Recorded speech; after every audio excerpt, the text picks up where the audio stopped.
Some sketchbooks stayed closed. They belong to another time, another version of me.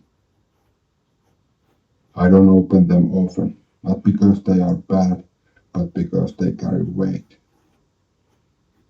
Distance can be necessary. Not everything needs to be revisited. Some things are allowed to remain where they are.